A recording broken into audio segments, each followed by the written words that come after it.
I'm Wenzel Jones. And I'm Michael Taylor Gray. With NewsWrap, a summary of some of the news affecting LGBTQ communities around the world for the week ending March 21st, 2020. The COVID-19 pandemic has not stopped efforts to suppress the rights of LGBTQ people or the struggle to protect them. The Trump administration is being sued on two fronts. One lawsuit challenges the recent creation of a State Department Human Rights Commission. The other targets the Health and Human Services Department over discriminatory healthcare policies. Secretary of State Mike Pompeo first announced last July the creation of a new Commission on Unalienable Rights to be based on natural law and natural rights. Anti-marriage equality campaign star Brian Brown called it an extraordinary opening to overturn LGBTQ rights. In fact, 7 of the 10 people named to the commission by the evangelical Christian Pompeo have publicly expressed anti-queer views. They're all described as religious conservatives. They reportedly first met in October. Democracy Forward filed the lawsuit in federal court in New York on March 6th. The legal watchdog group, formed shortly after Trump's inauguration, is representing several clients, including the Council for Global Equality, Robert F. Kennedy Human Rights, the Center for Health and Gender Equity, and the Global Justice Center. The lawsuit complains that most of these members hold well-documented views that privilege religious liberty above all other fundamental human rights. It also warns that they treat with skepticism or outright derision rights claimed by lesbian, gay, bisexual, transgender, queer, and intersex individuals, proponents of gender parity, and women and girls seeking access to sexual and reproductive health and rights.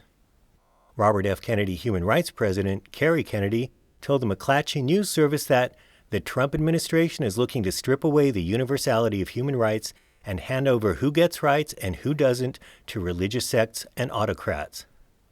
Democracy Forward is also one of the groups leading the charge in a lawsuit challenging the U.S. Department of Health and Human Services.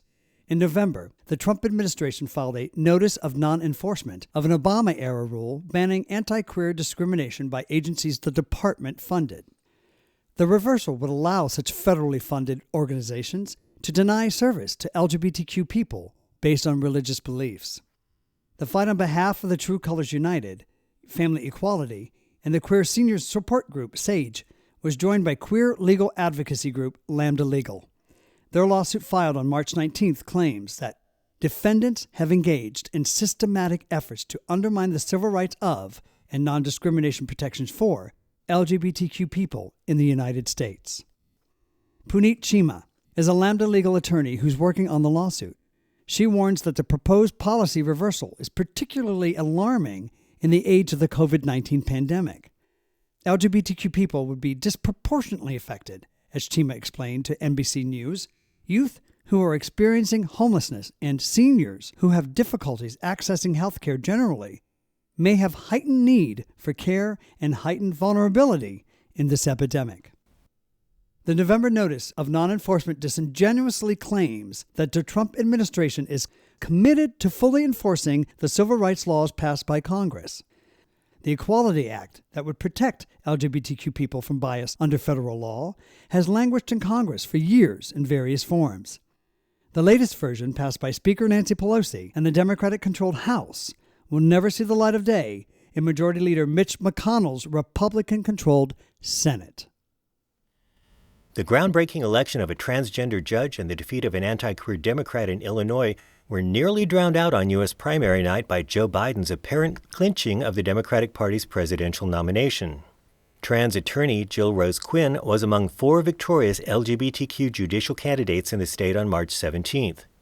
She won the Democratic primary to fill a vacant seat on the Chicago-based Cook County Circuit Court. Her many endorsers included Chicago's out-lesbian mayor, Lori Lightfoot. With no Republican opponent in the November general election, Quinn is on track to become the first transgender person to be elected to any office in Illinois. She'll also be the 4th out-transgender judge in the U.S. The Windy City Times reported that out-Democratic judicial candidates Michael Forti and Mary Catherine Marubio also won primaries to fill vacancies. Out-candidate Levander Smith was appointed to the bench last year and ran unopposed in his bid for election. None of those candidates have Republican opposition for the November general elections. With 90% of the vote in, Marie Newman was declared the winner of the Democratic primary in Illinois' 3rd Congressional District. Wayward incumbent Democratic Congressman Dan Lipinski opposes the Equality Act. The Roman Catholic lawmaker was the only Democrat to sponsor the First Amendment Defense Act, which would allow anti-queer bias based on religious belief. He also opposes a woman's right to choose. Newman narrowly edged out Lipinski by a 4-point margin. In her victory speech, Newman declared that we are going to work together to lower healthcare costs, to fight climate change, and to continue building a hospitable community for everyone. From the massive to the intimate, more LGBTQ events have become victims of the COVID-19 pandemic. This year's queer fan favorite, Eurovision Song Contest, has been canceled. A number of local annual Pride festivals around Australia have been canceled, hoping to return in 2021. So have the finals of the Mr. Gay Pride Australia competition. The Pride in Sports Awards and Australian LGBTQ Inclusion Awards have both been postponed until later this year. The Melbourne Queer Film Festival has canceled all remaining events. In the quickly evolving situation that has already shuttered most LGBTQ eateries and night spots, gatherings of more than 100 people are now banned in Australia. The LGBTQ travel and hospitality industries are also taking a beating. For the first time in its 12-year history, Singapore's world-famous Pink Dot Pride celebration will move from its traditional free speech area in Hong Lim Park to a live-streamed event. Instead of wearing the unifying pink in the park, participants will be encouraged to light up their homes and workplaces in pink on June 27th. In the U.S., Immigration Equality is postponing its 25th anniversary Safe Haven Awards. Similar events planned by the Human Rights Campaign and by the media watchdog group GLAAD have also been postponed or canceled. In the U.S., the U.K., and across Europe, Pride festivals and parades have virtually ended for the time being. It's curtains for the BFI Flare International LGBT+ Film Festival that's been held in London since 1986. And as the Advocate noted, the COVID-19 pandemic has shut down at least one gay adult film studio. No more needed distractions from Miami-based Charge Media for a while. Republican lawmakers in the U.S. state of Tennessee were not too busy with COVID-19 this week to harass queers. The state has yet to close its public schools because of the pandemic, but they did pass a bill to ban transgender girls from competing in school athletics. No trans teen has ever tried to be an athlete in Tennessee. The bill awaits the signature of Republican Governor Brad Little. While the state's doctors were scrambling to keep up with the pandemic, the Republican majority in the Alabama State Senate was scrambling to make it a felony for doctors to treat transgender children under the age of 19 with the care they need. That would include prescribing puberty blockers and hormones or providing other parent-approved care. On the other hand, COVID-19 has forced at least one conversion therapy church to cancel faith healing visits to hospitals. On its website, Redding, California's Bethel Church promotes the story of a lesbian who became heterosexual after studying Christian doctrine. Meanwhile, Australia's favorite holier-than-thou queer rights opponent and tennis champ, Margaret Court, announced that her church will continue to hold services because the blood of Jesus will protect the congregation. The website notes that hand sanitizer will also be available. Needless to say, more than one right-wing Christian or Muslim cleric has directly blamed the advance of queer rights for the COVID-19 pandemic.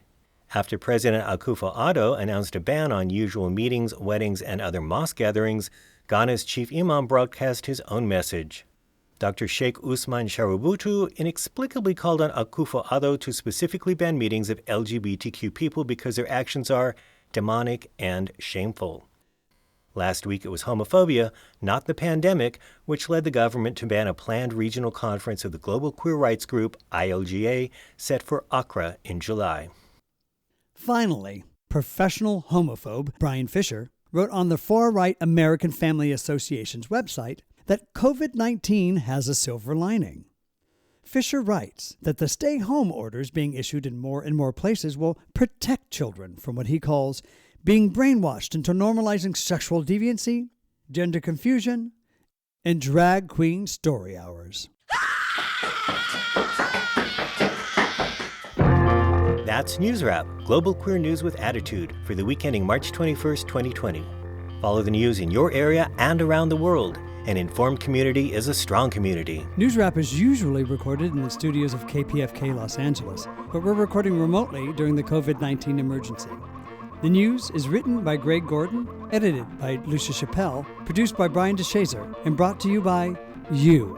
Help keep us in ears around the world at thiswayout.org, where you can also read the text of this newscast and much more. And you can listen to NewsWrap each week by subscribing to our This Way Out Radio YouTube channel.